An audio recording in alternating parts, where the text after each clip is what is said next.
الحمد لله نحمده ونستعينه ونؤمن به ونتوكل عليه ونعوذ بالله من شرور أنفسنا ومن سيئات أعمالنا من يهده الله فلا مضل له ومن يضلله فلا هادي له وأشهد أن لا إله إلا الله وحده لا شريك له وأشهد أن محمدا عبده ورسوله أرسله بالهدى ودين الحق ليظهره على الدين كله ولو كره المشركون اللهم صل على محمد وعلى آل محمد كما صليت على إبراهيم وعلى آل إبراهيم إنك حميد مجيد اللهم بارك على محمد وعلى آل محمد كما باركت على إبراهيم وعلى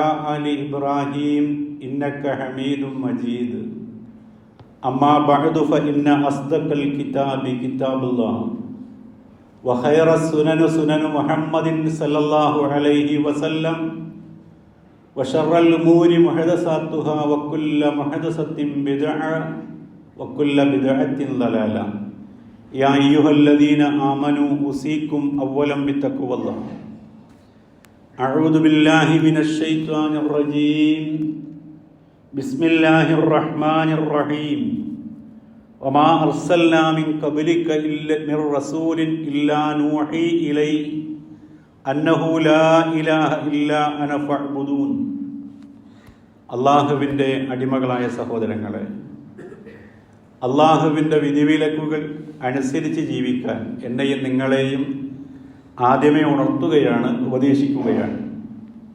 അപ്രകാരം ജീവിച്ചു മരിക്കാൻ അള്ളാഹു നമ്മെ അനുഗ്രഹിക്കുമാറാകട്ടെ. കഴിഞ്ഞ ആഴ്ച നമ്മൾ സൂചിപ്പിച്ചു വന്നത് ഇസ്ലാമിലെ തഖ്വ അഥവാ സൂക്ഷ്മതയെ സംബന്ധിച്ചാണ്.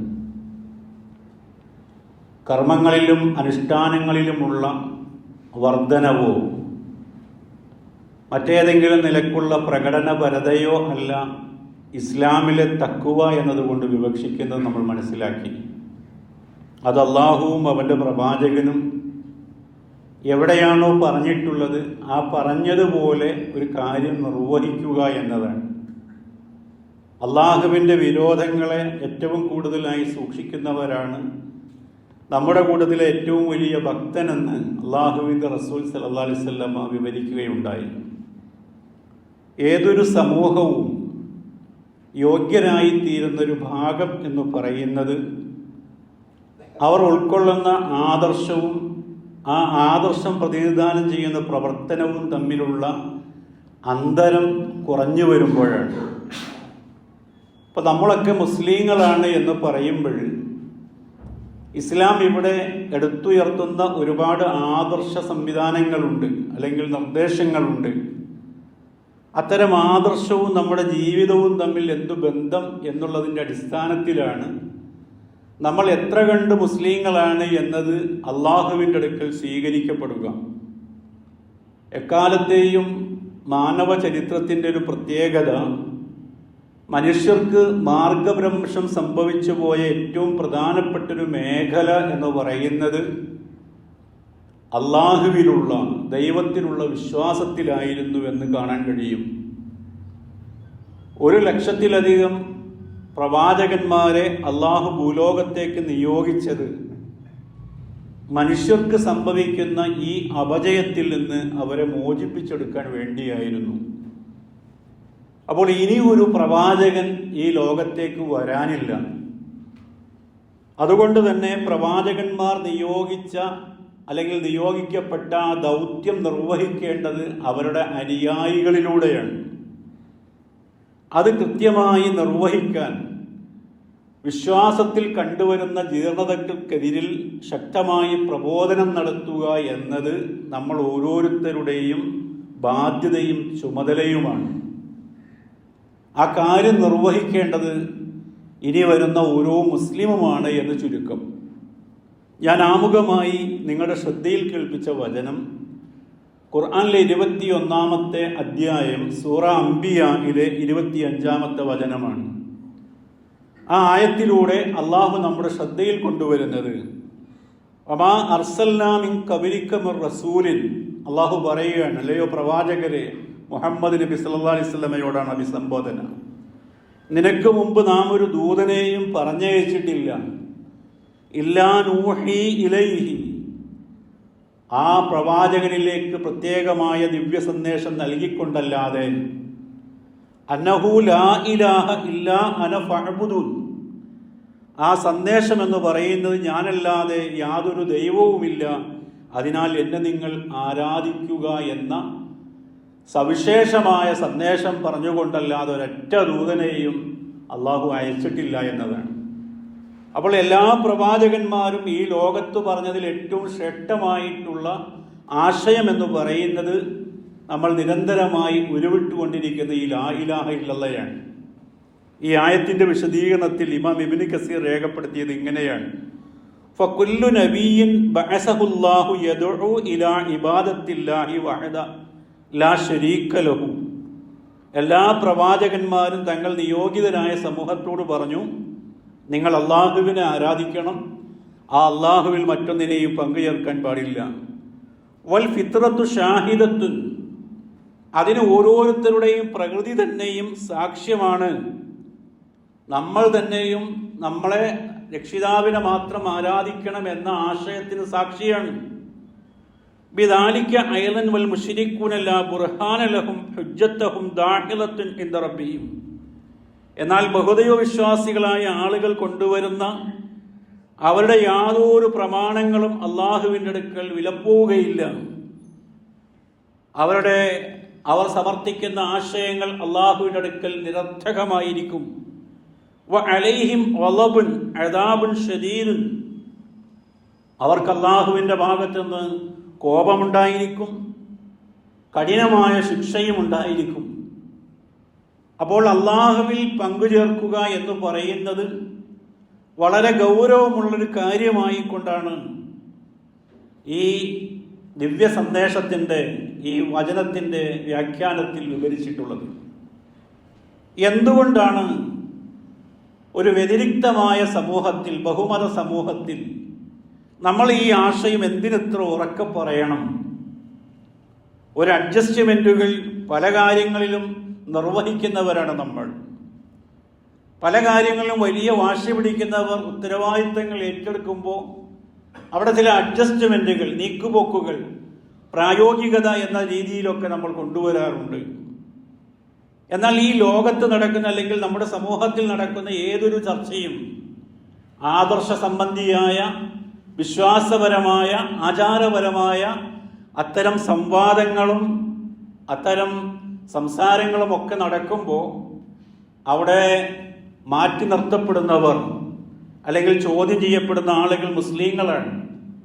അതൊരു നിലവിളക്ക് കൊളുത്തുന്നത് പോലും, അതല്ലെങ്കിൽ അങ്ങോട്ട് പോയാൽ ജന്മദിന അല്ലെങ്കിൽ മരണദിന ദിവസങ്ങൾ ആചരിക്കുന്നത് പോലും, അതല്ലെങ്കിൽ മറ്റേതെങ്കിലും നിലക്കുള്ള തീർത്ഥാടനങ്ങൾ പോലും, ഇതെല്ലാം നമ്മൾ മാത്രം മാറ്റി നിർത്തപ്പെടുന്നു, അല്ലെങ്കിൽ നമ്മൾ ചോദ്യം ചെയ്യപ്പെടുന്നു. അതല്ലെങ്കിൽ അത്തരം ഒരു സമ്മിശ്ര സമൂഹത്തിൽ നമുക്ക് ഭാഗവാക്കാകാതെ നമ്മൾ എന്തുകൊണ്ട് മാറ്റി നിർത്തപ്പെടുന്നു, മാറി നിൽക്കേണ്ടി വരുന്നു? നമ്മൾ ആലോചിക്കേണ്ടതുണ്ട്. അതിൻ്റെ ഗൗരവം എന്ന് പറയുന്നത് നമ്മുടെ ജീവിതത്തിൻ്റെ പരമമായ ലക്ഷ്യവുമായി ബന്ധപ്പെട്ടതാണ്. നമുക്ക് ഇഹലോകത്ത് പല സംഗതികളും നമ്മൾ ചെയ്യാറുണ്ട്. നമ്മൾ കച്ചവടം ചെയ്യുന്ന ആൾക്കാരുണ്ട്. ആ കച്ചവടം പരാജയപ്പെട്ടു പോയാൽ മറ്റൊരു കച്ചവടം ചെയ്യാനുള്ള ഓപ്ഷൻ ഇവിടെ ഉണ്ട്, അതിൻ്റെ സാധ്യതയുണ്ട്. ഇവിടെ ഒരു കൃഷി നമ്മൾ ചെയ്തു നോക്കിയാൽ ആ കൃഷിയിൽ നമുക്ക് എന്തെങ്കിലും കുറവ് വന്നാൽ മറ്റൊരു കൃഷി നമുക്ക് ഇറക്കാവുന്നതാണ്. കളികളും പരീക്ഷകളും ഒക്കെ അതേപോലെ തന്നെയാണ്. എന്നാൽ ജീവിതം എന്ന് പറയുന്നത്, ഈ ജീവിതം കൊണ്ട് കൈവരിക്കണമെന്ന് അള്ളാഹു പറഞ്ഞേൽപ്പിച്ചിട്ടുള്ള പരലോകമോക്ഷം, അത് സാധ്യമാകാതെയാണ് നമ്മൾ മരിച്ചു പോകുന്നത് എങ്കിൽ നമ്മുടെ ജീവിതം നിരർത്ഥകമായി പോകും, ശാശ്വതമായ നരകത്തിലായി പോകും. അത് വലിയ ഗൗരവമുള്ള കാര്യമാണ്. ഖുർആനിലെ 5-ാമത്തെ അധ്യായം സൂറ മാഇദയിലെ 72-ാമത്തെ വചനത്തിൽ അള്ളാഹു പറയുന്നുണ്ട്, വഖാലൽ മസീഹ്, മറിയമിന്റെ മകൻ മസീഹ് പറയാണ്, യാ ബനി ഇസ്രായേൽ, അല്ലയോ ഇസ്രായേൽ സന്തതികളെ, സമൂഹമേ, ഇഅ്ബുദുല്ലാഹ റബ്ബി വ റബ്ബുക്കും, അള്ളാഹുവിനെ നിങ്ങൾ ആരാധിക്കണം, അവൻ എൻ്റെയും നിങ്ങളുടെയും രക്ഷിതാവാകുന്നു. ഇന്നഹു മൻ യുശ്രികു ബില്ലാഹ്, അള്ളാഹുവിൽ ആരെങ്കിലും പങ്കു ചേർക്കുകയാണ് എങ്കിൽ ഫഖദ് ഹറമല്ലാഹു അലൈഹിൽ ജന്ന, അവൻ്റെ മേൽ അള്ളാഹു സ്വർഗത്തെ നിഷിദ്ധമാക്കുന്നതാണ്. വ മഅ്വാഹുന്നാർ, അവൻ്റെ സങ്കേതം നരകമായിരിക്കും. വമാലിൽ ളാലിമീന മിൻ അൻസാർ, അക്രമികളായ ആളുകൾക്കൊരു സഹായിയെയും കണ്ടെത്തുക സാധ്യമല്ല. അപ്പോൾ വളരെ കൃത്യമായി സുതാര്യമായി പറഞ്ഞു വച്ചിരിക്കുന്നു. അള്ളാഹുവിൽ പങ്കുചേർക്കുന്ന ഒരു മനുഷ്യനെ സംബന്ധിച്ചിടത്തോളം അവൻ്റെ സ്വർഗം നിഷിദ്ധമാക്കപ്പെട്ടു അവന്. അതേപോലെ തന്നെ പിന്നീട് അവൻ്റെ സങ്കേതം എന്ന് പറയുന്ന നരകമാണ്. ആ നരകത്തിലൊരു കൂട്ടുകാരനെയോ സഹായിയോ കണ്ടെത്തുക സാധ്യമല്ല. പറഞ്ഞത് അള്ളാഹുവാണ്. അതുകൊണ്ട് തന്നെ അതിലെന്തെങ്കിലും ഒരു നീക്കുപോക്കുകൾ നമ്മൾ പ്രതീക്ഷിക്കേണ്ടതില്ല, കൃത്യമാണ് പറഞ്ഞത്. ഈ ആയത്തിന്റെ വിശദീകരണത്തിൽ ഇമാം ഇബ്നു കസീർ രേഖപ്പെടുത്തിയത് ഇങ്ങനെയാണ്: ഫഖദ് ഔജബ ലഹുന്നാർ, അവന് നരകം നിർബന്ധമായി തീർന്നിരിക്കുന്നു. വ ഹറമ അലൈഹിൽ ജന്ന കമാ ഖാല അല്ലാഹു തആല, അള്ളാഹു പറഞ്ഞതുപോലെ അവന്റെ മേൽ സ്വർഗം നിഷിദ്ധമാവുകയും ചെയ്തു. ഖുർആനിലെ 4-ാമത്തെ അധ്യായം സൂറ നിസാഇന്റെ 48-ാമത്തെ വചനം ഇബ്നു കസീർ പിന്നെ രേഖപ്പെടുത്തുകയാണ്: ഇന്നല്ലാഹ ലാ യഗ്ഫിറു അൻ യുശ്റക ബിഹി വ യഗ്ഫിറു മാ ദൂന ദാലിക ലിമൻ യശാ. ആരെങ്കിലും അള്ളാഹുവിൽ പങ്കുചേർത്തു കഴിഞ്ഞാൽ അവന്റെ പാപങ്ങൾ അള്ളാഹു ഒരിക്കലും പൊറുക്കപ്പെടുകയില്ല. അതല്ലാത്തതെല്ലാം അവൻ ഉദ്ദേശിക്കുന്നവർക്ക് അവൻ പുറത്തു കൊടുക്കും. അപ്പോൾ വളരെ ഗൗരവമായി ഈ വിഷയത്തെ നമ്മൾ കാണേണ്ടതുണ്ട്. അങ്ങനെ ജീവിതം ഒന്നടങ്കം പാളീസായി പോകുന്ന, നഷ്ടപ്പെട്ടു പോകുന്ന ഒരു സംഗതിയിലേക്ക് നമ്മൾ ചിന്തിക്കാനോ കടന്നു ചെല്ലാനോ അതിനെ സംബന്ധിച്ച് അല്ലെങ്കിൽ അത്തരം സംശയാസ്പദമായ കാര്യങ്ങളിലേക്ക് നമ്മൾ തിരിഞ്ഞു നോക്കാനോ പാടില്ല എന്നത് നമ്മുടെ ബുദ്ധിയും യുക്തിയും ഒക്കെ നമ്മളെ നിരന്തരം ബോധിപ്പിക്കുന്നതാണ്. നമ്മുടെ ഫിത്രത്ത് തന്നെയും നമ്മുടെ പ്രകൃതം തന്നെയും അങ്ങനെയാണ്. ഒരു കാര്യം അപകടകരമാണ് എന്നറിഞ്ഞാൽ നമ്മൾ പരമാവധി അതിൽ നിന്ന് മാറി നിൽക്കുക എന്നത് നമ്മുടെയൊക്കെയും സ്വഭാവമാണ്. അപ്പം അത്രയും അപകടകരമായൊരു സംഗതിയായതുകൊണ്ട് ആദർശത്തിലുണ്ടാകുന്ന ഈ ഒരു വ്യതിയാനത്തെ അല്ലെങ്കിൽ ഈ ഒരു മാറ്റത്തെ ഗൗരവപൂർവ്വം നമ്മൾ കാണുന്നു. രണ്ടാമത്തൊരു സംഗതി എന്ന് പറയുന്നത് നമ്മുടെ സമ്പാദ്യങ്ങളെ സംബന്ധിച്ചുള്ള നമ്മളുടെ ഒരു വിചാരമാണ്. നമ്മൾ നമ്മുടെ കൃഷിയിടത്തിന് ചുറ്റും വേലി തീർക്കാറുണ്ട്. ചെയ്ത കൃഷികൾ മറ്റ് ജന്തുക്കൾ കടിച്ചുകൊണ്ടു പോകാതെ, നഷ്ടപ്പെട്ടു പോകാതിരിക്കാൻ നമ്മളതിന് ശ്രദ്ധിക്കും. അതിന് നമ്മൾ കീടങ്ങളെ നശിപ്പിക്കുന്നതിന് വേണ്ടി കീടനാശിനികൾ ഉപയോഗിക്കും. അങ്ങനെ പലതും നമ്മൾ ചെയ്യും. സ്വത്തുകളൊക്കെ ധാരാളം സമ്പാദ്യമുള്ളവർ ലോക്കറിലാണ് അത് സൂക്ഷിക്കുക. വീടത്ര സേഫായിട്ട് അവർക്ക് തോന്നുന്നില്ല. ഇനിയുള്ള സൗകര്യങ്ങളിലൊക്കെ CCTVയും മറ്റുമൊക്കെ ഏർപ്പെടുത്താറുണ്ട്. ദുനിയാവിൻ്റെ സ്വത്തിൻ്റെ കാര്യത്തിലുള്ള നമ്മുടെ ഒരു താല്പര്യമാണ് പറഞ്ഞത്. എൻ്റെയും നിങ്ങളുടെയും ഒക്കെ ഒരു സ്വഭാവമാണ് പറഞ്ഞത്. എന്നാൽ പരലോകത്തെ സംബന്ധിച്ചിടത്തോളം അവിടേക്ക് നമ്മൾ വേണ്ടി സമ്പാദിച്ചു വയ്ക്കുന്ന നമ്മുടെ നമസ്കാരം, നോമ്പ്, സക്കാത്ത്, ദാനധർമാദികൾ, ഹജ്ജ്, ഉംറ, അതേപോലെ അള്ളാഹു കൽപ്പിച്ചതെല്ലാം നമ്മൾ ചെയ്യുന്നത് ഈ പരലോകത്ത് ഇതെല്ലാം നമുക്ക് അനുഭവിക്കാൻ കഴിയണമെന്നുള്ളതാണ്. അത്തരം ഈ സൽഫലങ്ങൾ നമുക്ക് നഷ്ടപ്പെടാതെ സൂക്ഷിക്കുക എന്നത് വളരെ വളരെ പ്രധാനപ്പെട്ട ഒരു സംഗതിയാണ് എന്നതാണ്. കാരണം പരലോകത്ത് നേരത്തെ ആയത്തിൽ സൂചിപ്പിച്ചതുപോലെ ഒമാലിൽ ളാലിമീന മിൻ അൻസാർ, അക്രമികളായ ആളുകൾക്ക് അവിടെ ഒരു സഹായിയെ കണ്ടെത്തുക സാധ്യമല്ല. ഒരു ശുപാർശകനെയോ ഒരു പിന്തുണക്കാൻ ഒരാളെയോ ഏതെങ്കിലും ഒരു പ്രയാസങ്ങൾക്കൊരു നല്ല വാക്ക് പറയാൻ ഒരു കൂട്ടുകാരനെയോ കണ്ടെത്തുക സാധ്യമല്ല. അതുകൊണ്ട് തന്നെ വളരെ ജാഗ്രതയോടുകൂടി ഈ സൽക്കർമ്മങ്ങൾ അങ്ങോട്ട് എത്തിക്കുക എന്നത് നമ്മുടെ ഉത്തരവാദിത്തമാണ്. അവിടെയാണ് ഖുർആനിലെ 5-ാമത്തെ അധ്യായം സൂറ മാഇദയിലെ തന്നെ 5-ാമത്തെ വചനം അള്ളാഹു പറയാ: വമൻ യക്ഫുർ ബിൽ ഈമാൻ, ആരാണോ വിശ്വാസത്തെ, സത്യവിശ്വാസത്തെ അതിൻ്റെതായ രീതിയിൽ നിന്ന് ആരെങ്കിലും നിഷേധിച്ചു കളഞ്ഞാൽ ഫഖദ് ഹബിത്ത അമലുഹു, അവന്റെ കർമ്മങ്ങളൊക്കെയും അതിലൂടെ ഒളിഞ്ഞു പോകുന്നതാണ്. ഫിൽ ആഖിറത്തി മിനൽ ഖാസിരീൻ, മാത്രവുമല്ല പരലോകത്തവൻ നഷ്ടകാരികളായ ആളുകളുടെ കൂട്ടത്തിലാവുകയും ചെയ്യും. അള്ളാഹുവിലുള്ള വിശ്വാസം, അള്ളാഹു വിശ്വസിക്കാൻ പറഞ്ഞിട്ടുള്ള കാര്യങ്ങൾ ആ വിശ്വസിക്കാൻ പറഞ്ഞ പ്രകാരമുള്ള വിശ്വാസമല്ലാതെ അതിലേതെങ്കിലും നിലക്കുള്ള മാറ്റത്തിരുത്തലുകളോ ഭേദഗതികളോ പോരായ്മകളോ വച്ചുകൊണ്ടാണ് വിശ്വാസം ഒരാളുടേത് എങ്കിൽ അവനെ സംബന്ധിച്ചിടത്തോളം അവൻ്റെ കർമ്മങ്ങൾ പൊളിഞ്ഞു പോകുമെന്നുള്ളതാണ്. ആ പൊളിഞ്ഞുപോയ കർമ്മങ്ങളുമായിട്ട് പരലോകത്തേക്ക് പോയിട്ടൊരു കാര്യവുമില്ല. 88-ാമത്തെ അധ്യായം സൂറ ഗാഷിയ, ഹൽ അതാക ഹദീസുൽ ഗാഷിയ, മൂടുന്ന സംഭവത്തിൻ്റെ ദിവസത്തിൻ്റെ വർത്തമാനം നിനക്ക് വന്നെത്തിയോ എന്നാണ് ആദ്യത്തെ ആയത്ത്. ശേഷം പറയുന്നു വുജൂഹുൻ യൗമഇദിൻ ഖാശിഅ, അന്ന് ചില മുഖങ്ങൾ വളരെ താഴ്മ കാണിക്കുന്നതാണ്, വല്ലാതെ പേടിപ്പെടുത്തുന്ന പേടിച്ചരണ്ട മുഖങ്ങളായിരിക്കും. എന്ത് പ്രശ്നം? ആമിലത്തുൻ നാസിബ, അവർ ധാരാളം പണിയെടുത്തവരാണ്. പണിയെടുത്ത് ക്ഷീണിച്ച മുഖങ്ങളുമായി പരലോകത്ത് വരുമ്പോൾ ഒരു ആത്മാഭിമാനമോ സന്തോഷമോ തോന്നുന്നതിന് പകരം വല്ലാതെ പേടിച്ച് അരണ്ടിരിക്കുകയാണ്. എന്തേ പ്രശ്നം? ചെയ്ത പ്രവർത്തനങ്ങളൊക്കെ ആകാശം മുട്ടുണ്ടായി, പക്ഷേ ഇവിടെ വന്നപ്പോൾ അതൊന്നും എടുക്കുന്നതായിരുന്നില്ല. നമ്മൾ ഏതെങ്കിലും പഴയ കാലത്തുള്ള നാണയങ്ങളൊക്കെ 500, 1000 ഒക്കെ നിരോധിച്ച ശേഷം ഇനി അതൊരു കൂമ്പാരം നമ്മുടെ കയ്യിലുണ്ട് എന്ന് പറഞ്ഞാൽ എന്താണ് അർത്ഥമുള്ളത്? എന്നതുപോലെ പരലോകത്തേക്ക് എടുക്കാച്ചരക്കുകളുമായി പോയ ആളുകളാണ് ഏറെ നിരാശരായി പോയ സമൂഹമായിട്ട് പറഞ്ഞത്. ഈ ആയത്തിന്റെ വിശദീകരണത്തിൽ ഇമാം സഅദി പറയുകയാണ്, ഫിദ്ദുനിയ ലികൗനിഹിം ഫിദ്ദുനിയ അഹ്ലുൽ ഇബാദത്ത് വഅമലൻ, ധാരാളം പ്രവർത്തനങ്ങളുമായി അത്തരം പ്രവർത്തനങ്ങൾ വ്യാപൃതരായ ആളുകളാണവർ. വലാകിന്നഹു ലമ്മാ അദിമ ശർത്തുഹു വഹുവൽ ഈമാൻ സാറ യൗമൽ ഖിയാമത്തി ഹബാഅൻ മൻസൂറ. എന്നാൽ ആ പ്രവർത്തനങ്ങൾക്കിടയിൽ അവരുടെ വിശ്വാസങ്ങളുണ്ടായ പോരായ്മ നിമിത്തം പ്രവർത്തനങ്ങളൊക്കെയും വിതറിയ തൂളികൾ പോലെ, പൊടി വാരി വിതറിയതുപോലെ ആയിപ്പോയ ആളുകളാണ് അവർ. അപ്പൊ ധാരാളം നല്ല നല്ല കാര്യങ്ങൾ ചെയ്തു, വേണ്ടാധീനങ്ങളല്ല ചെയ്തത്, അള്ളാഹു കൽപ്പിച്ചതും പറഞ്ഞതൊക്കെ തന്നെയാണ് ചെയ്തിട്ടുള്ളത്. ഒരുപാട് സൽക്കർമ്മങ്ങൾ ചെയ്ത ആളുകളാണ്. പക്ഷെ അവിടെ വന്നപ്പോൾ അതൊന്നും സ്വീകരിക്കുന്നില്ല. ആ സ്വീകരിക്കാത്ത മനുഷ്യരെ പറ്റിയാണ് പറഞ്ഞത് ആമിലത്തുൻ നാസിബ, പണിയെടുത്ത് ക്ഷീണിച്ച ആളുകൾ. ഈ ആയത്തിന്റെ വിശദീകരണത്തിൽ ഇമാം ഇബ്നു കസീർ രേഖപ്പെടുത്തിയ സംഭവമുണ്ട്. അതിങ്ങനെയാണ്, മറ ഉമർ ബിൻ ഖത്താബ് റളിയല്ലാഹു ബിദൈരിൻ റാഹിബിൻ. ഉമർ ബിൻ ഖത്താബ് റളിയല്ലാഹു ഒരിക്കൽ ഒരു സന്യാസി മഠത്തിന്റെ സമീപത്തൂടെ പോകേണ്ടായി.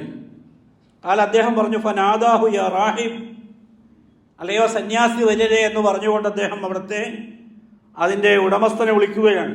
ഫഅഷ്റഫ ഫഖാൽ വജഅല ഉമറു യൻദുറു ഇലൈഹി വയബ്കി. അങ്ങനെ അദ്ദേഹം ഉമറിന്റെ അരികിലേക്ക് വന്നപ്പോൾ ഉമർ റളിയല്ലാഹു അൻഹു അദ്ദേഹത്തെ നോക്കി കരയാൻ തുടങ്ങി. ഇസ്ലാമിലെ ഉരുക്കു മനുഷ്യനാണ്, വലിയ ധൈര്യശാലിയാണ്, കൃത്യമായ വിൽപ്പവറുള്ള ആളാണ്. ഈ സന്യാസിയെ കണ്ട് കരയാൻ തുടങ്ങി. ഫഖീല ലഹു, അപ്പോൾ അദ്ദേഹം ചോദിച്ചു, യാ അമീർ അൽ മുഅ്മിനീൻ, വിശ്വാസികളുടെ നേതാവേ, മാ യുബ്കീക മിൻ ഹാദാ, എന്തിനാണ് താങ്കൾ കരയുന്നത് എന്ന് ഉമർ റളിയല്ലാഹുവിനോട് ആ സന്യാസി ചോദിക്കുകയാണ്. അദ്ദേഹം പറഞ്ഞ മറുപടി, കാല ദക്കർതു ഖൗലല്ലാഹി അസ്സ വജല്ല ഫീ കിതാബിഹി, പടച്ചവൻ അവന്റെ കിതാബിൽ പറഞ്ഞൊരു ആയത്ത് ഞാൻ ഓർത്തുപോയി കരഞ്ഞതാണ്. ഏതാണ് ആയത്ത്? ആമിലത്തുൻ നാസിബ തസ്ലാ നാറൻ ഹാമിയ, പണിയെടുത്ത് ക്ഷീണിച്ചവരായ ആളുകൾ നരകാഗ്നിയിൽ കടന്ന് എരിയേണ്ടി വരുമെന്നുള്ള ആയത്താണ് ഞാൻ ഓർത്തത്. ഫദാക്കല്ലദീ അബ്കാനി, അതാണ് എന്നെ കരയിച്ചത് എന്ന് ഉമർ റളിയല്ലാഹു പറയാം. ഒരുപാട് പ്രവർത്തനങ്ങൾ ചെയ്യുന്നുണ്ട്. ആ ചെയ്യുന്ന പ്രവർത്തനങ്ങൾ എത്ര കണ്ട് സ്വീകാര്യതയുള്ളതാണ് എന്നൊരു ആശങ്കയാണ് ഉമറിനെ ഈ മഠത്തെയും ആ മഠാധിപതിയെയും കണ്ടപ്പോൾ അദ്ദേഹത്തിൻ്റെ മനസ്സിലേക്ക് കടന്നു വന്ന ആശയം എന്ന് പറയുന്നത്. സഹോദരങ്ങളെ, നമ്മൾ നേരത്തെ പഠിച്ചിട്ടുള്ള വിഷയവുമായി നമ്മൾ ബന്ധപ്പെടുത്തി പറയേണ്ടതുണ്ട്. നമ്മൾ ഒരുപാട് കാര്യങ്ങൾ ഇങ്ങനെ വാരിക്കോരി ചെയ്യുന്നതിനേക്കാൾ അർത്ഥം ചെയ്യുന്ന കർമ്മങ്ങൾ അള്ളാഹുവിങ്കിലേക്ക് സ്വീകരിക്കപ്പെടുക എന്നത് തന്നെയാണ്. ആ സ്വീകാര്യതയ്ക്ക് വലിയ തടസ്സമാണ് അള്ളാഹുവിൽ ഒരാൾ പങ്കുചേർക്കുക എന്ന് പറഞ്ഞാൽ. അള്ളാഹുവിന് മാത്രം അവകാശപ്പെട്ട ആ അവകാശാധികാരങ്ങളിൽ അവൻ്റെ സൃഷ്ടികളിൽ മറ്റേതെന്തിനെയെങ്കിലും പങ്കുചേർക്കുക വഴിയായി സംഭവിക്കാവുന്ന രണ്ടാമത്തെ ദുരന്തമാണ് ഈ പറഞ്ഞത്. കർമ്മങ്ങളൊന്നും സ്വീകരിക്കപ്പെടില്ല എന്ന്. അത് എത്ര ഗൗരവത്തിൽ അള്ളാഹു പറഞ്ഞിരിക്കുന്നു. ഖുർആനിലെ 39-ാമത്തെ അധ്യായം സൂറ സുമറിലെ 65-ാമത്തെ വചനം അള്ളാഹ് പറയാണ്, വലക്കത് ഊഹിയ ഇലൈക, അലയോ പ്രവാചകരെ, താങ്കൾക്ക് അള്ളാഹു ദിവ്യ സന്ദേശം നൽകിയിരിക്കുന്നു. വ ഇലല്ലദീന മിൻ ഖബ്ലിക, താങ്കളുടെ മുമ്പ് കഴിഞ്ഞു പോയിട്ടുള്ള പ്രവാചകന്മാർക്കും നാം ദിവ്യ സന്ദേശം നൽകിയിട്ടുണ്ട്. എന്താണ് ആ സന്ദേശം? ലൈൻ അശ്റക്ത, അള്ളാഹുവിൽ പങ്കുചേർത്താൽ, താങ്കളെങ്ങാനും അള്ളാഹുവിൽ പങ്കുചേർത്താൽ, ലയഹബത്തന്ന അമലുക, താങ്കളുടെ എല്ലാ പ്രവർത്തനങ്ങളും പൊളിഞ്ഞു പോകുന്നതാണ്, നിഷ്ഫലമായി പോകുന്നതാണ്. വല തക്കൂനന്ന മിനൽ ഹാസിരീൻ, താങ്കൾ നഷ്ടകാരികളായ ആളുകളിൽ ഉൾപ്പെടുകയും ചെയ്യുന്നതാണ്. പ്രവാചകൻ സല്ലല്ലാഹു അലൈഹി വസല്ലമയോടുള്ള അള്ളാഹുവിൻ്റെ നിലപാടാണ് ആ ആയത്തിലൂടെ പറയുന്നത്. അത് പ്രവാചകനോട് മാത്രമല്ല, എല്ലാ പ്രവാചകരോടും എല്ലാ വിശ്വാസികളോടുമുള്ള കൽപ്പനയാണ്. ഈ ആയത്തിന്റെ വിശദീകരണത്തിൽ മുഫസ്സിറുകൾ രേഖപ്പെടുത്തി, അഖ്ലിസിൽ ഇബാദത്തില്ലാഹി വഹദ, അള്ളാഹുവിനോടുള്ള ഇബാദത്ത് അവന് മാത്രമാക്കി നിഷ്കളങ്കമാക്കുക, മറ്റൊന്നിനെയും പങ്കുചേർക്കാതെ അള്ളാഹുവിലേക്ക് നിഷ്കളങ്കമായി ചെയ്യുക. ലാ ശരീക ലഹു, അവനിൽ ഒരാളെയും പങ്കുചേർക്കാതിരിക്കുക. അൻത, നീയും, വമൻ മഅക, നിന്റെ കൂടെയുള്ളവരും, അൻത വമനിത്തബഅക, താങ്കളെ പിന്തുടരുന്ന എല്ലാ ആളുകൾക്കുമുള്ള ഉപദേശമാണ് ഈ പറഞ്ഞത്. അപ്പൊ വിശ്വാസികൾ എന്ന നിലയിൽ നമ്മൾ ചെയ്യേണ്ടുന്ന ഉത്തരവാദിത്തമാണ് പറഞ്ഞത്. ഇത്രയും ഗൗരവമായ സംഗതികൾ അതിൻ്റെതായ ഒരു ഗൗരവത്തിൽ ആ ആദർശത്തിൻ്റെ കാര്യത്തിലുള്ള വിട്ടുവീഴ്ചയില്ലാത്തൊരു സമീപനം വിശ്വാസികൾ സ്വീകരിക്കുന്നത് അതുകൊണ്ടാണ്. അവിടെയാണ് നമ്മൾ നിലവിളക്ക് കൊടുക്കുന്നിടത്ത് നമ്മൾ അതിന് കൂട്ടി നിൽക്കാൻ പറ്റാത്തത്. അതുകൊണ്ടാണ് ഒരു ഉത്സവപ്പറമ്പിൽ പോയി ഇരുന്നിട്ട് ആ സംഗതികളോട് രാജിയാകാൻ നമുക്ക് പ്രയാസമുള്ളത്. അതുകൊണ്ടാണ് നമ്മൾ ജന്മമരണ ദിനങ്ങളുമായും അതുമായി ബന്ധപ്പെട്ട ആഘോഷങ്ങളിൽ മറ്റുമൊക്കെ നമ്മൾ ഭാഗവാക്കാകാത്തത്. അതുകൊണ്ടാണ് നമ്മൾ ജാറങ്ങളിലും മറ്റുമുള്ള ഉത്സവങ്ങളിലേക്ക് നമ്മൾ തിരിഞ്ഞു നോക്കാത്തത്. അതല്ലാതെ അവിടെയൊന്നും നമുക്ക് മറ്റുള്ളവരെ പോലെ നമ്മുടെ ജാടയും നമ്മുടെ നെടുമ്പുമൊക്കെ കാണിക്കാൻ പറ്റാത്തവരായി, അത്രയും ശേഷി കുറഞ്ഞവരായി പോയത് കൊണ്ടല്ല. നമ്മൾ നമ്മുടെ ദീനിന്, അള്ളാഹുവിൻ്റെ അടുക്കലേക്കുള്ള തിരിച്ചുപോക്കിനെ നമ്മൾ ഭയപ്പെടുന്നു. അവിടുത്തെ വിജയത്തെ നമ്മൾ അത്രമേൽ പ്രാധാന്യം കൽപ്പിക്കുന്നു എന്നതാണ് ഇത്തരം കാര്യങ്ങളിൽ ഒഴിച്ചുകൂടാത്ത, നീക്കുപോക്കില്ലാത്തൊരു നയം സ്വീകരിക്കാൻ നമ്മളെ പ്രേരിപ്പിക്കുന്നത്. ഈ ദൗത്യ നിർവഹണം ഒന്ന് ആലോചിച്ച് നോക്കാം. നമ്മുടെയൊക്കെ എത്രയോ ബന്ധുക്കളുണ്ട്, പലരും എത്രയോ വർഷം ജീവിച്ചവരാണ്. നമ്മളെല്ലാ നിലക്കും നമ്മുടെ ആവശ്യങ്ങളിൽ നമ്മൾ പങ്കെടുക്കാറുണ്ട്. കല്യാണങ്ങളിൽ, ആഘോഷാടിയന്തരങ്ങളിലൊക്കെ പങ്കെടുക്കാറുണ്ട്, രസം പറയാറുണ്ട്, ടൂറ് പോകാറുണ്ട്, ഒക്കെ ചെയ്യാറുണ്ട്. പക്ഷെ അത്തരം ആളുകൾ ഇത്തരം ദുരന്തമായ ഒരു വിശ്വാസത്തിലൂടെ പോകുമ്പോൾ ഒരിക്കൽ പോലുമെങ്കിലും ഈ ഒരു സംഗതി പറയാൻ നമുക്ക് സാധിച്ചിട്ടുണ്ട്? നമ്മൾ ആലോചിച്ച് നോക്ക്. എവിടെയെങ്കിലും എന്തെങ്കിലുമൊക്കെ നടക്കുമ്പോൾ നമ്മൾ വേഗം ജാഗരൂകരാവുകയാണ്. അതൊരു വാശിയാണ്, അതിൽ വലിയ കഥയൊന്നുമില്ല. നമ്മൾ നമ്മുടെ നിത്യജീവിതവുമായി ബന്ധപ്പെടുത്തി നമ്മൾ ഈ വിഷയത്തെ നമ്മൾ ആലോചിക്കേണ്ടതുണ്ട്. പ്രവാചകൻ സല്ലല്ലാഹു അലൈഹി വസല്ലമ നോക്കൂ നിങ്ങൾ, അവിടുത്തെ പിതൃവ്യനായ അബൂ ത്വാലിബ് റളിയല്ലാഹു അൻഹു പ്രവാചകന്റെ മുന്നിൽ ഒരു നിർദ്ദേശം വയ്ക്കുകയാണ്. അത് ഖുറൈശി പ്രമാണിമാരായ ആളുകളൊക്കെ അബൂ താലിബിനോട് പറഞ്ഞതിൻ്റെ അടിസ്ഥാനത്തിലാണ്. മുഹമ്മദ് ഒരു കാര്യം വിശ്വസിക്കുകയും അതനുസരിച്ച് ജീവിക്കുകയും ചെയ്തുകൊള്ളട്ടെ, കുഴപ്പമില്ല. പക്ഷെ മറ്റുള്ളവരെ നമ്മുടെ പാരമ്പര്യ മതത്തിൽ നിന്ന് പിന്തിരിപ്പിക്കുന്ന ആ പ്രബോധന കാര്യങ്ങളിൽ നിന്നും തങ്ങളുടെ മകനെ താങ്കളൊന്ന് അടക്കി നിർത്തണമെന്നതാണ് അവരുടെ ആവശ്യം. ആ സംഗതി പ്രവാചകന്റെ മുന്നിൽ അബൂ ത്വാലിബ് പറയുന്നുണ്ട്. അള്ളാഹുവിൻ്റെ റസൂല് പറഞ്ഞത് അബൂ യഅലയും തൊബ്രാനിയും ഒക്കെ ഉദ്ധരിക്കുന്ന ഹദീസിൽ വന്നിരിക്കുന്നു, യാ അമ്മി, അലയോ പിതൃവ്യ, വല്ലാഹി ലൗ വളഉ ശംസ ഫീ യമീനി, പടച്ചവൻ തന്നെയാണ്, എൻ്റെ വലത് കൈയിൽ സൂര്യനെ വച്ചു തന്നാലും, വൽ ഖമറ ഫീ യസാരി, എൻ്റെ ഇടതു കൈയിൽ ചന്ദ്രനെ വച്ചു തന്നാലും, അലാ അൻ യത്രുക ഹാദൽ അംർ ഹത്താ യുദ്ഹിറഹു അല്ലാഹു ഔ അഹ്ലക ഫീഹി, ഒന്നെങ്കിൽ ഞാൻ ഈ ദൗത്യത്തിൽ വിജയിക്കും വരെയോ അതല്ലെങ്കിൽ അള്ളാഹു എന്നെ നശിപ്പിക്കും വരെയോ ഞാനിത് കൊണ്ടുപോവുക തന്നെ ചെയ്യും. മാ തറക്തഹു, ഞാനത് ഉപേക്ഷിക്കുകയില്ല. ആ ദൗത്യം ഞാൻ നിർവഹിക്കുക എന്നതിൽ നിന്ന് പിന്നോക്കം പോവുകയില്ല എന്ന് പ്രവാചകൻ സല്ലല്ലാഹു അലൈഹി വസല്ലമ അസന്ദിഗ്ധമായിട്ട് പറയാണ്. ഖുറൈശികളുടെ പ്രമാണിയായ അബൂ വലീദ് വന്നുകൊണ്ട്, നീ ഒരു പ്രബോധനത്തിലൂടെ എന്താണ് ഉദ്ദേശിക്കുന്നത്? അറേബ്യയിലെ രാജാവാക്കാനാണ് ഉദ്ദേശിക്കുന്നത് എങ്കിൽ അത് ഞങ്ങൾ നിനക്ക് കൽപ്പിച്ചു തരാം. ഏറ്റവും വലിയ സമ്പന്നനാണാവാനാണ് ഉദ്ദേശിക്കുന്നതെങ്കിൽ ആ സമ്പത്ത് ഞങ്ങൾ നിനക്ക് സംഘടിപ്പിച്ചു തരാം. അവർ പറയുന്നത് കളിയാക്കാൻ വേണ്ടി പറയല്ല, അവരവരുടെ പ്രാകൃത മതത്തെ നിലനിർത്താൻ വേണ്ടിയുള്ള ഒത്തുതീർപ്പുകൾക്ക് വരികയാണ്. അള്ളാഹുവിൻ്റെ റസൂല് അതെല്ലാം നിരാകരിക്കുകയാണ്. ഈ ഏൽപ്പിച്ചിട്ടുള്ള ദൗത്യം നിർവഹിക്കുക എന്നത് ഏറ്റവും പ്രധാനമാണ് എന്നതാണ് പ്രവാചകൻ പ്രഖ്യാപിച്ചത്. സഹോദരങ്ങളെ, ആ പ്രഖ്യാപനം പ്രവാചകനോടുകൂടി അവസാനിച്ചു പോകേണ്ടതല്ല. ആ പ്രവാചകന്റെ ആ തീരുമാനം അല്ലെങ്കിൽ പ്രവാചകന്റെ ആ ഡിമാൻഡ് ലോകാവസാനം വരെയുമുള്ള അവശേഷിക്കുന്ന വിശ്വാസികളിലൂടെ ഇവിടെ പൂവണിയേണ്ടതാണ്. അവരിലൂടെ ഇവിടെ നിവർത്തിക്കപ്പെടേണ്ടുന്ന സംഗതിയാണ്. ഖാദിസിയ യുദ്ധം നടക്കുമ്പോൾ ശത്രുസൈന്യാധിപനായിട്ടുള്ള റുസ്തമിന്റെ അടുക്കലേക്ക് മുസ്ലിങ്ങളുടെ പക്ഷത്തു നിന്നും സംസാരിക്കുന്നതിന് വേണ്ടി റബീഅ ഇബ്നു ആമിർ റളിയല്ലാഹു അൻഹു വരുന്നുണ്ട്. അദ്ദേഹത്തോട് റുസ്തം ചോദിക്കുന്നുണ്ട്, മാ ജാഅ ബിക്കും, എന്താണ് നിങ്ങൾ കൊണ്ടുവന്നിട്ടുള്ളത്?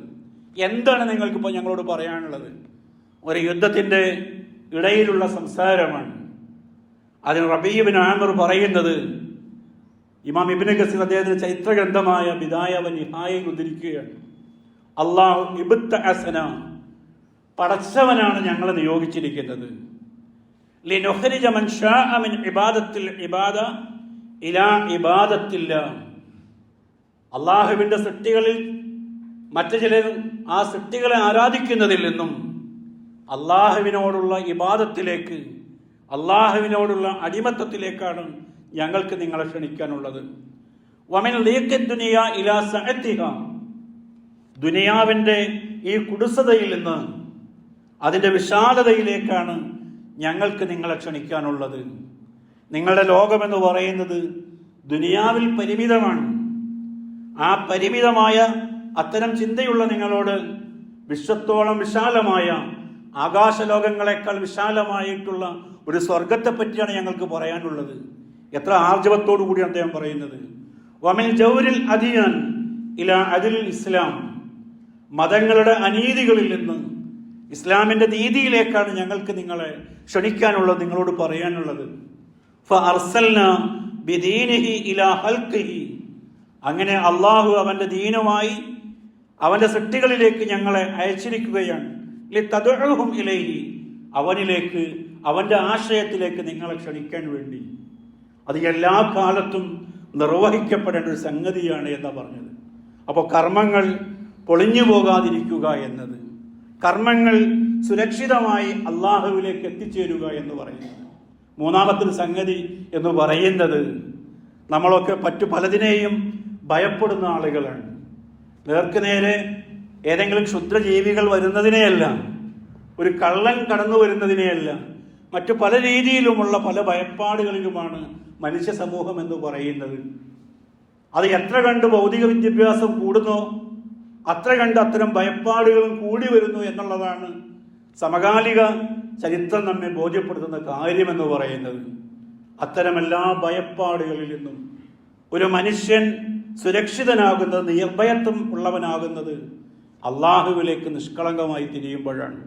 ഖുർആനിലെ 6-ാമത്തെ അധ്യായം സൂറ അൻആമിലെ 82-ാമത്തെ വചനം അള്ളാഹു പറയുകയാണ്, അല്ലദീന ആമനു, വിശ്വാസികളായ ആളുകൾ, വലം യൽബിസു ഈമാനഹും ബിദുൽമിൻ, അവരുടെ വിശ്വാസത്തിൽ അക്രമം കൂട്ടിക്കലർത്താത്ത ആളുകൾ, വിശ്വാസികൾ എന്ന് മാത്രം പറയല്ല, ആ വിശ്വാസത്തിൽ അക്രമം കൂട്ടിക്കലർത്താത്ത ആളുകൾ, ഉലായിക ലഹുമുൽ അംൻ, അക്കൂട്ടർക്കാണ് നിർഭയത്വമുള്ളത്.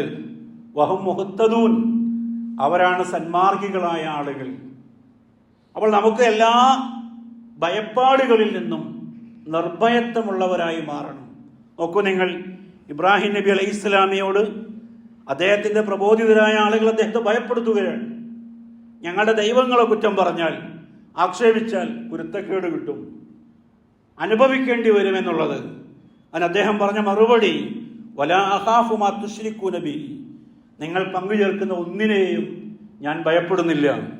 ഇല്ലാ യശാ റബ്ബി ഷൈഅൻ, അള്ളാഹ് ഉദ്ദേശിക്കാത്ത ഒന്നും സംഭവിക്കുകയില്ല എന്ന് തന്നെയാണ് എൻ്റെ വിശ്വാസം.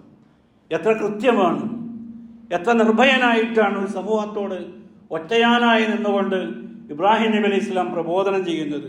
നോക്കൂ നിങ്ങൾ, ഈ ആയത്തിൻ്റെ വിശദീകരണത്തിൽ പ്രവാചകനോട് ചോദിക്കുകയാണ്, യാ റസൂലല്ലാഹ് ഫഅയ്യുനാ ലം യദ്ലിമു നഫ്സഹു, അല്ലയോ പ്രവാചകരെ, ഞങ്ങളുടെ കൂട്ടത്തിൽ സ്വന്തത്തോട് അതിക്രമം ചെയ്യാത്ത ആരാ ഉള്ളത്? എന്തെങ്കിലുമൊക്കെ ചെറിയ ചെറിയ പാപങ്ങളൊക്കെ ചെയ്യാത്തൊരു മനുഷ്യനല്ലല്ലോ, പിന്നെ അക്രമം കൂടിക്കലരരുത് എന്ന് പറഞ്ഞത് എന്തടിസ്ഥാനത്തിലാണ് എന്നാണ് സ്വഹാബിമാർ അള്ളാഹുവിൻ്റെ റസൂലിനോട് ചോദിച്ചത്. പ്രവാചകൻ സല്ലല്ലാഹു അലൈഹി വസല്ലം പറയാം, നിങ്ങൾ ഉദ്ദേശിച്ചതല്ല അവിടെ പറഞ്ഞത്. ഫഖാല ഇന്നമാ ഹുവ ശിർക്ക്, അവിടെ പറഞ്ഞത് ആ ളുൽമ് എന്ന് പറഞ്ഞത് ഷിർക്കാണ്, അള്ളാഹുവിൽ പങ്കുചേർക്കുന്നതിനെയാണ് പറഞ്ഞത്. അതാണ് വലിയ അക്രമം എന്ന് പറഞ്ഞത്. അങ്ങനെ അക്രമം കൂട്ടിക്കലർത്തുന്ന ആളുകൾക്കാണ് ലോകത്ത് നിർഭയത്വമില്ലാത്തവരായി മാറുന്നത്. ശരിയല്ലേ? ഒരു സ്ഥലത്ത് പോകുമ്പോൾ മറ്റൊരു സ്ഥലത്തെ പ്രയാസങ്ങൾ അവർ ഭയപ്പെടുകയാണ്, അവിടെ ചെല്ലുമ്പോൾ മൂന്നാമതൊരു സ്ഥലത്തെയും അവരെ ആകുലപ്പെടുകയാണ്. അങ്ങനെ ഓരോ സ്ഥലത്തും ഇങ്ങനെ മാറി മാറി കയറിയിറങ്ങി നിരാശരായി ഒടുവിൽ ഹതഭാഗ്യരായി ഈ ലോകത്തുനിന്ന് വിട പറയേണ്ടവരായി മാറിപ്പോകുന്ന എത്രയോ ജന്മങ്ങൾ നമുക്കിടയിൽ കഴിഞ്ഞു പോകുന്നു. നമുക്ക് വേണ്ടപ്പെട്ടവർ, നമ്മുടെ കുടുംബക്കാർ, നമ്മുടെ നാട്ടുകാർ, നമ്മളുമായി വലിയ സൗഹൃദത്തിലുള്ള ആളുകൾ, ഈ ആളുകളോടൊക്കെയുള്ള നമ്മുടെ ഉത്തരവാദിത്വമാണ് പറഞ്ഞത്. ഖുർആനിലെ 31-ാമത്തെ അധ്യായം സൂറ ലുഖ്മാനിലെ 13-ാമത്തെ വചനം, ഇന്ന ശിർക ലദുൽമുൻ അദീം, അള്ളാഹുവിൽ പങ്കുചേർക്കുക എന്ന് പറയുന്നത് കുഞ്ഞുമകനെ ലുഖ്മാൻ അലൈഹിസ്സലാം തൻ്റെ മകനെ വിളിച്ചുകൊണ്ട് ഉപദേശിക്കുകയാണ്. ഇത് ഏറ്റവും വലിയ പാപമാണട്ടോ എന്നുള്ളത്. യാക്കൂബ് നബി അലൈഹിസ്സലാം മരിക്കാൻ കിടക്കുമ്പോൾ തൻ്റെ മക്കളിൽ നിന്നുള്ളൊരു ഉറപ്പ് വാങ്ങുന്നത് എൻ്റെ കാലശേഷം നിങ്ങൾ ആരെ ആരാധിക്കുമെന്നുള്ളതിലാണ്. ഒന്ന് ആലോചിച്ച് നോക്കൂ, എത്ര ഗൗരവത്തോടു കൂടിയാണ് അവർ ആ കാര്യങ്ങളൊക്കെ കണ്ടത്. ആ രീതിയിൽ അള്ളാഹുവിലുള്ള വിശ്വാസത്തെ നിഷ്കളങ്കമായി കാത്തു സൂക്ഷിക്കാൻ, നമ്മുടെ വിശ്വാസങ്ങൾ കലർപ്പില്ലാത്തതാക്കി തീർക്കാൻ നമ്മൾ ഓരോരുത്തരും പ്രയത്നിക്കേണ്ടതുണ്ട്. അള്ളാഹു അതിന് നമ്മെ അനുഗ്രഹിക്കുമാറാകട്ടെ. അസ്തഗ്ഫിറുല്ലാഹ ലീ വലക്കും വലിജമീഇൽ